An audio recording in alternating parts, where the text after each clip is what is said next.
Assalamu alaikum wa rahmatullahi wa barakatuh mes frères et sœurs. Donc aujourd'hui nous allons parler du compagnon Mu'adh ibn Jabal radiallahu anhu. La seconde fois où les Ansar prêtaient allégeance au prophète sallallahu alayhi wa sallam à Al-Aqaba, il y avait parmi eux Mu'adh ibn Jabal, un jeune homme calme au visage rayonnant, au regard charmant. C'était un Ansarite de la première heure. Il faisait partie des Ansar. Mais le trait qui le caractérisait le plus était sa science religieuse si vaste à un tel point que le messager sallallahu alayhi wa sallam avait dit de lui: de ma communauté, Mu'adh ibn Jabal est le plus connaissant du licite et de l'interdit. En outre, il était doté d'une intelligence perspicace. Quand le messager sallallahu alayhi wa sallam le chargea d'une mission au Yémen, il lui dit: ô Mu'adh, avec quoi tu vas prononcer les jugements? Avec le livre de Dieu, dit Mu'adh radiallahu anhu. Et si tu ne trouves pas dans le livre de Dieu, avec quoi tu vas juger? Je juge avec la sunna de son messager. Et si tu n'en trouves pas dans la sunna de son messager, je fais effort avec mon avis.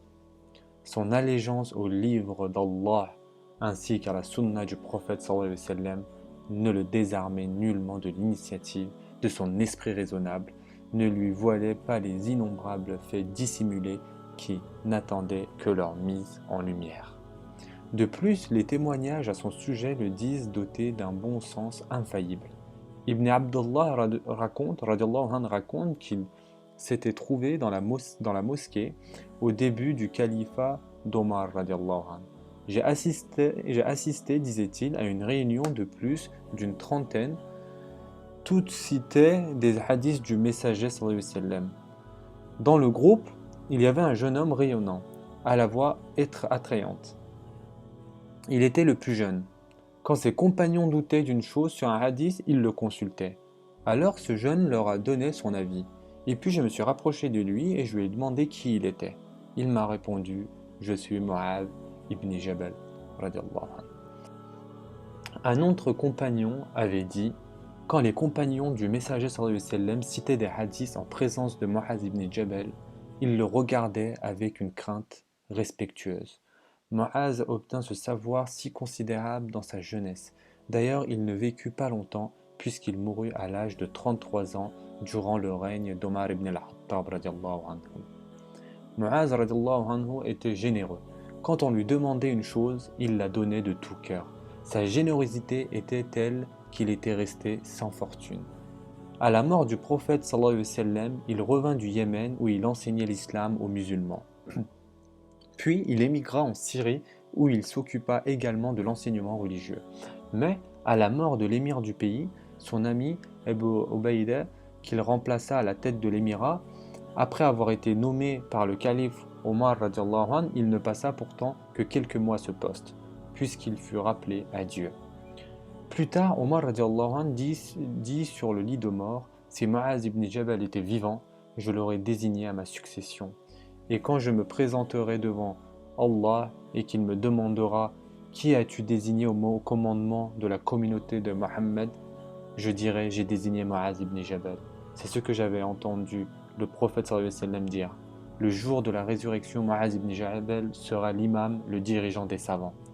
Un matin, le messager sallallahu alayhi wa sallam rencontra Mu'adh radiallahu anhu. Comment t'es-tu réveillé ce matin, Mu'adh? Dit le messager sallallahu alayhi wa sallam. Je me suis réveillé croyant messager de Dieu, dit Mu'adh. Chaque droit a une vérité. Quelle est donc la vérité de ta foi? À chaque matin que je me réveille, je pense que je n'arriverai pas vivant au soir. Et à chaque soir, je pense que je ne me réveillerai pas vivant le matin suivant. À chaque pas que je fais, je pense que je ne ferai pas un autre. De plus, j'ai toujours à l'esprit que toute communauté sera convoquée suivant son livre. J'ai à l'esprit que les habitants du jardin iront au jardin pour jouir des bienfaits, et que les habitants du feu iront au feu pour être châtiés. Puisque tu as accédé à cette connaissance, applique-toi à faire cela, conclut le messager sallallahu alayhi wa sallam. Oui, Mu'adh radiallahu anhu s'était bien soumis à Allah azza wa jal.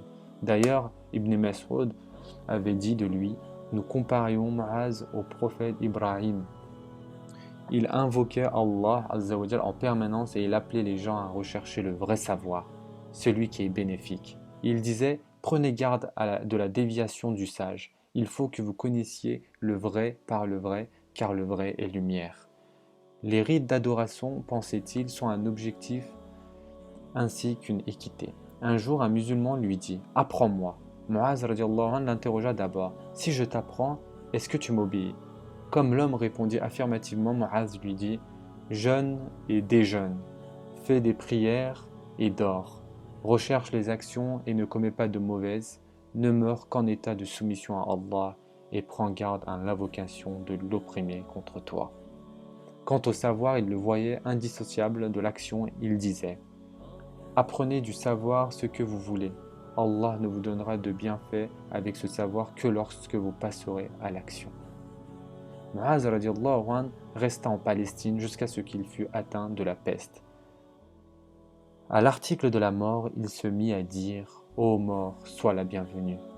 Tel un visiteur qui vient après une longue absence et un être cher qui arrive après un profond désir. Il se mit à regarder la voûte céleste, puis dit: mon Seigneur, tu sais parfaitement que je n'ai jamais aimé l'ici-bas ou désiré la longévité pour y planter des arbres ou y faire couler des fleuves, mais plutôt pour accomplir le jeûne pendant les journées les plus torrides, passer les nuits à faire des dévotions et me presser autour des savants qui tiennent les cercles du dhikr. Recueille mon âme comme tu recueilles les âmes croyantes. Puis il rendit le dernier soupir, qu'Allah Azza wa Jal lui accorde sa miséricorde.